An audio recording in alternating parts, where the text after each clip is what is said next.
Okay. Good evening, everyone. We've said our opening prayers. Now we're going to start reading chapter 1. So, as I said, chapter 1 is the Balakanda. The chapter is called Valmiki and Narada. Tamasa was the river on the banks of which was built the ashrama of Valmiki, the great sage. He was famed the world over for his great tapas, for his Gurukula, which had many disciples learning the sacred lore under him.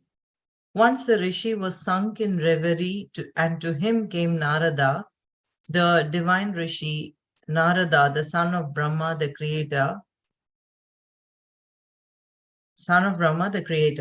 Watching Narada's fingers strumming the strings of the veena, Valmiki sat without speaking a word. Narada asked him what his thoughts were, and the rishi replied, "You're the son of Brahma, and you're like Vayu, the god of wind. You can enter everywhere, even into the minds of men, and know what thoughts there are in the innermost hearts of living beings. You must be knowing what has been teasing me for quite some time now. I wonder if there is in this world." One second, I'm going to close the door. There's a lot of noise here.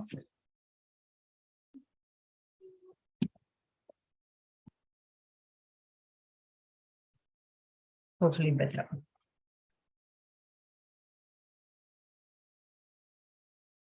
You must be knowing what has been teasing me for a while, for quite some time now. I wonder if there is in the world of men a single individual, a man blessed with all the many good qualities which one can think of. Tell me what these qualities are, said Narada, and I will try and tell you if there is one endowed with all of them and thus satisfy your curiosity. Integrity, said Valmiki. Integrity, bravery, righteousness, gratitude, truthfulness, dedication to one's principles, character without blemish, concern for all living beings, learning, skill, beauty, a pleasing appearance, courage, radiance, ability to keep anger under control, perfect control, under perfect control, a lack of jealousy at all times, undaunted heroism which can frighten even the celestials. Valmiki paused for a while after enumerating all these many qualities and then said with a smile, I know I'm expecting perfection in a human being, but I wonder if there is such a person. Is it possible for a single man to have all these qualities? Even gods have not been able to possess them, and how can a human being aspire to perfection? Yet this mind of mine has been aching to know of such a person, hoping that there is a perfect man. Narada, who knew the past, the present, and future, was very pleased with the speculation of Valmiki, and he replied, Listen to me carefully. I happen to know of such a man. He looked thoughtful as though he were trying to collect his memories and said, As you rightly observed, it is very hard to find a single individual endowed with all these glamorous qualities which you have enumerated. But I will tell you about one who can be said to have attained perfection in this world of men. In the line of the Ikshvakus, there is a king by name Rama. He is the man who you are looking for. He is unruffled by the sway of the emotions. He is powerful and he has a very attractive personality. He has charm and at the same time he is firm in his mind. He is highly intelligent and just. He has no foes since he has subdued all of them. As for his looks, he is broad shouldered with long arms, a wide chest, a large and beautiful forehead, and a very attractive gait. He is neither too tall nor too short. He has large liquid eyes.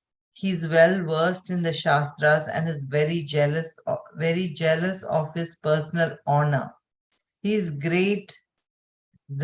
I think it should be zealous of his personal honor. He is a great archer and is very pondering on the great truth beyond comprehension of all human thought. He is dear to everyone. He's very noble and good, and all gentle people gravitate towards him like the rivers flow continuously towards the ocean. Rama knows no partiality, and he's ever gentle and pleasant in his speech.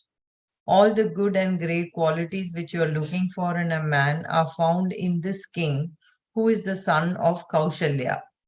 In nobility, he resembles the mighty ocean, and he is firm in his convictions like the great Himavan. In prowess, he is like Narayana, and he is pleasing to the sight as the moon. If his anger is aroused, he'll be like the fire which burns up the universe at the end of time. Patient like Mother Earth, he is generous like Kubera. He is like Dharma, the Lord of righteousness in truthfulness. And in short, he is a paragon of all virtues which adorn the human being. Valmiki, who had been sitting quiet all the while, became greatly excited at the words of Narada, and his eyes flashed with a great happiness. Loth to interrupt the flow of words from the lips of Narada, his eyes beseeched the divine Rishi to tell him more. Sensing his eagerness, Narada, with a smile lighting his young face, continued his talk.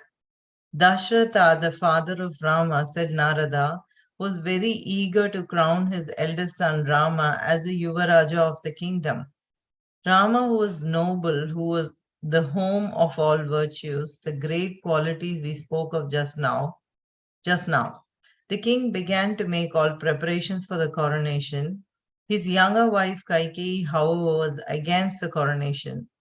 With the help of two boons which he had been granted long ago, she made the king agree to her stipulations. One of them was the crowning of her son Bharata as a king, and the other was the banishment of Rama to the dreaded Dandaka forest. The unfortunate king, bound as he was by his promise, had to conform to her wishes, and he banished Rama to the forest. The noble prince Rama agreed to go away to please his father and to fulfill the promise of the king. Rama's brother Lakshmana, who was born of Sumitra, was devoted to Rama, and he decided to accompany Rama in his exile. Rama had a wife by name Sita. She was dear to him as his very life. She was the daughter of Janaka. Born as she was of a noble race, this jewel among women followed her Lord Rama even as a star Rohini does the moon. On the banks of the river Ganga dwelt a hunter by name Guha. Rama spent the first night of his exile in Shringiberapura, the capital of the hunter king. After sending the charioteer Sumantra back to Ayodhya, the capital of the Ikshwaku kings, Rama, Lakshmana, and Sita crossed the river Ganga with the help of Guha. They then arrived at the ashrama of Bharadwaja. The rishi advised them to go to the hill by name Chitrakuta and to build a hermitage there. They crossed many coppices and fords and small rivers and finally arrived at the hill by name Chitrakuta. Lakshmana built a hermitage, and three of them were dwelling happily there in the midst of so much natural beauty. Even as Rama was approaching Chitrakuta, Dashratha, his father, unable to bear the separation from his beloved son Rama, abandoned his mortal frame and was gathered to his forefathers. Bharata had all the while been with his uncle Yudhajit, the brother of Kaikeyi. Vashishta, the royal preceptor, sent for him, and when the funeral obsequies were completed, the wise man told Bharata about the danger of a country which was without a ruler and asked Bharata to take up the reins of the kingdom and rule it as his father had done. Bharata refused to do so. Instead, he made his mind to go to the forest, meet Rama, and bring him back to Ayodhya. He went to Chitrakuta accompanied by his subjects and the ministers and Vashishta. He met Rama and beseeched him to accept the kingdom. He said, "My lord, you are the king and you must come back and take up the responsibility of ruling the kingdom. But Rama, who was ever famed for granting anyone his wish, was firm in this one instance and refused to grant Bharata his wish. He would not accept the kingdom since that would falsify his father's promise. Finally, as a compromise, Bharata asked for the sandals of Rama and told him that he would place him on the throne and rule the kingdom in the name of Rama as his representative. Rama agreed to it. Bharata took an oath that he would enter Ayodhya only with Rama. He therefore stayed in a small village by the name Nandigrama, which was on the fringe of the city of Ayodhya. Then he stayed dressed in tree bark and deer skin and with his hair matted, even as Rama's and Lakshmana's were. He was governing the country, waiting eagerly for the coming of Rama. Rama, in the meantime, felt that he should abandon Chitrakuta since the people of Ayodhya knew his whereabouts. Therefore, he decided to penetrate into the Dandaka. The first event in the Dandaka was the slaying of the Rakshasa by name Virada. He then proceeded to the ashramas of Sharabanga, Sutikshana, Agastya, and the brother of Agastya. Agastya made a gift of the great bow of Indra to Rama. He also gave him a beautiful sword and two quivers, which were inexhaustible.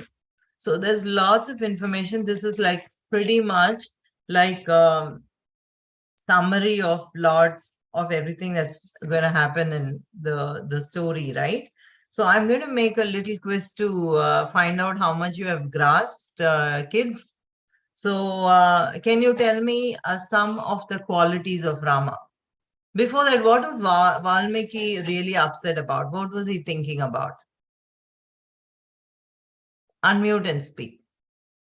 Yes. Go ahead, Surya. He was thinking if there was a person who was perfect. And how did he describe perfect? What were the qualities that he said? Who was he saying the qualities to? Who is he talking to? He was talking to Narada, and Huh? he said the person needs to be charming, Mm-hmm. wise. They need Mm-hmm. to be like good looking and honest, Mm-hmm.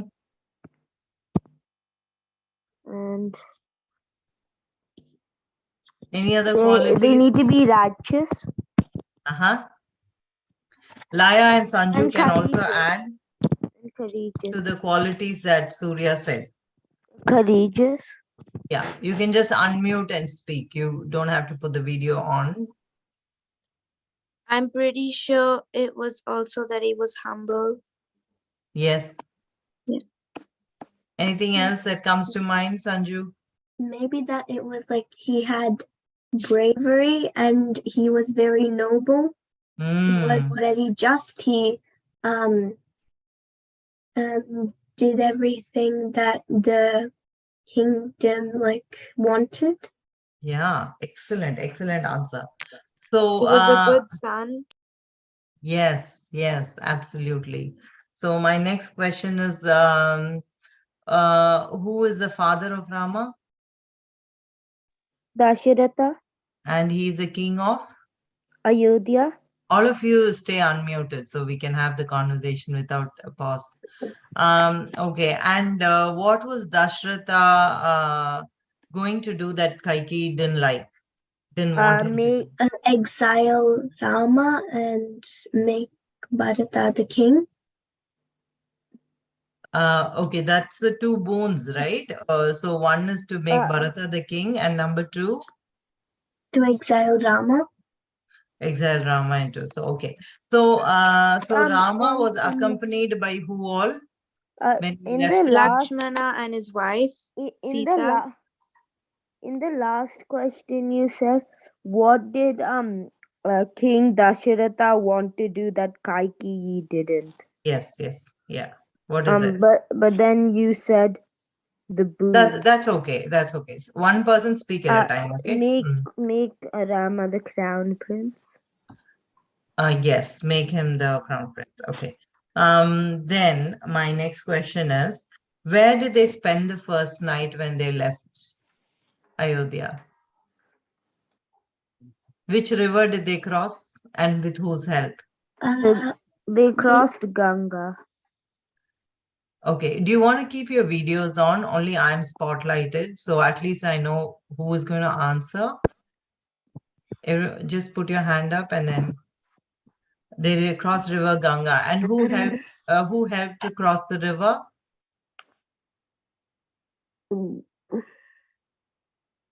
The king of What's his name? Guha. Okay. Guha. Guha helped him cross the river and they spent the night there. And then where did they go and stay?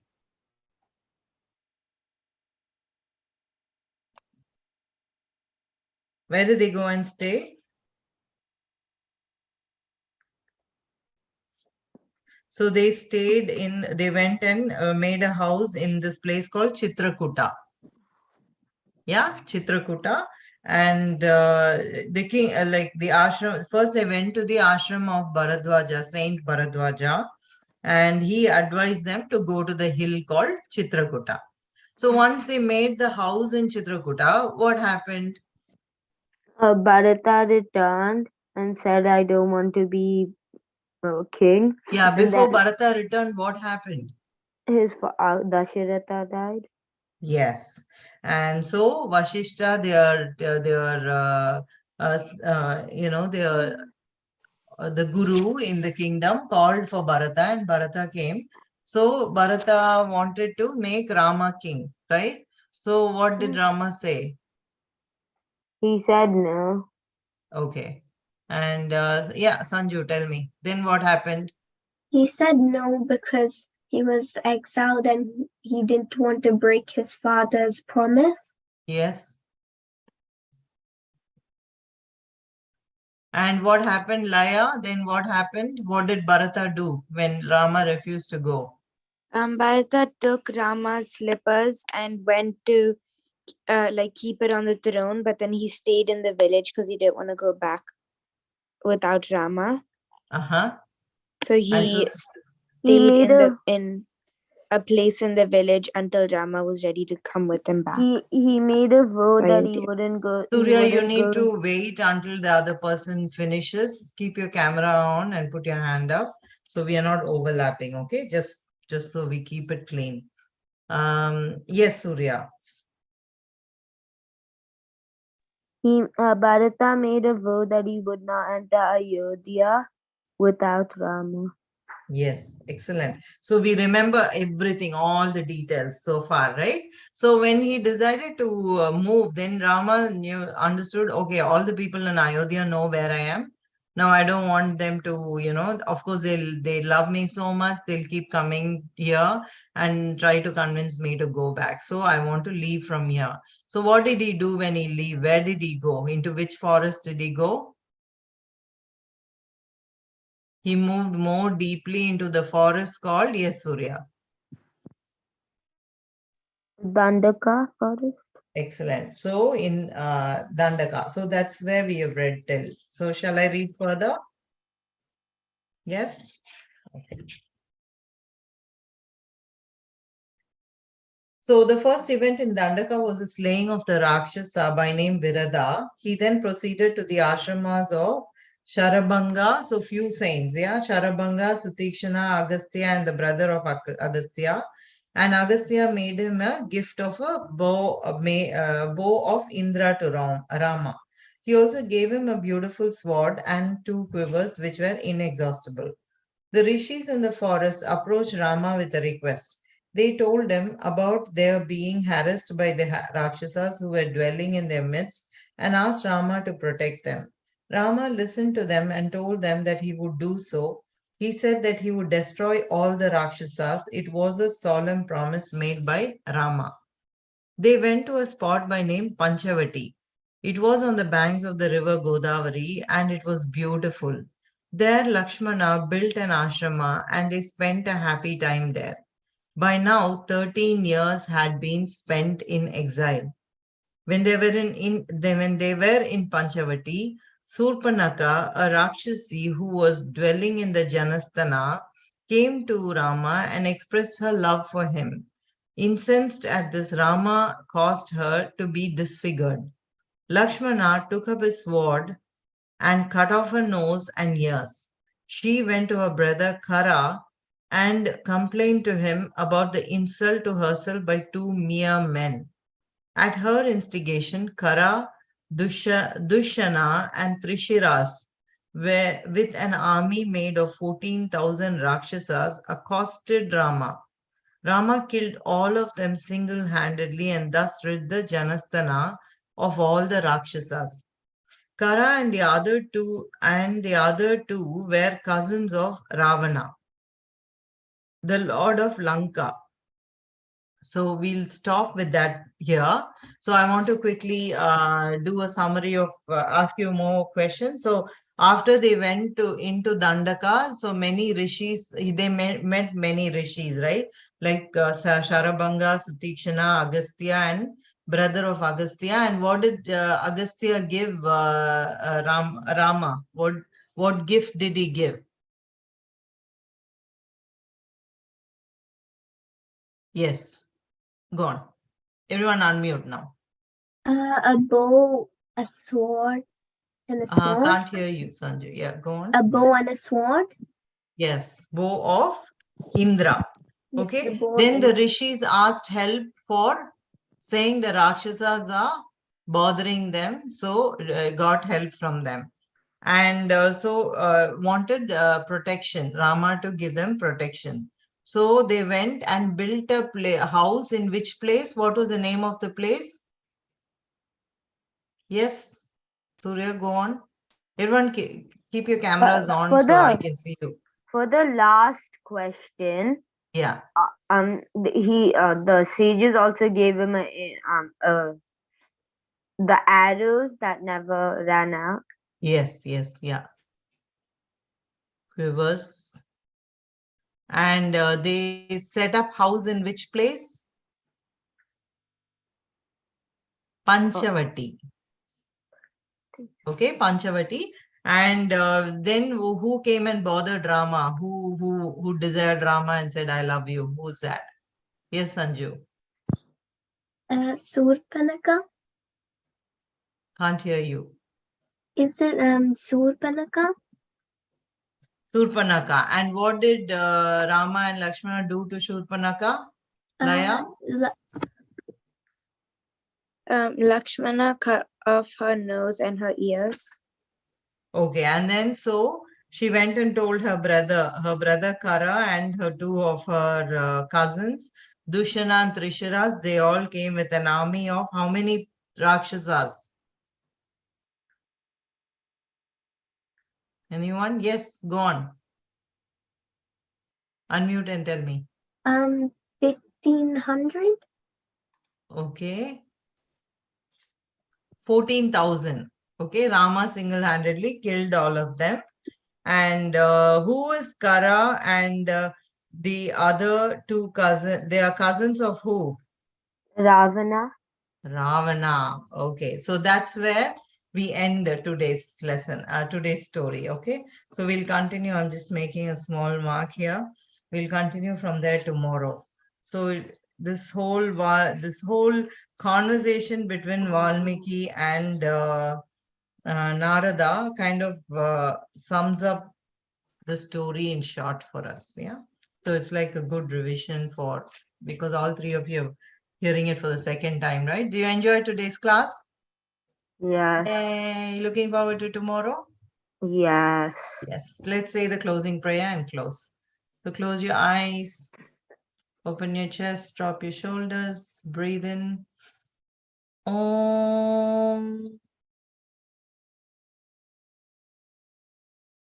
Om.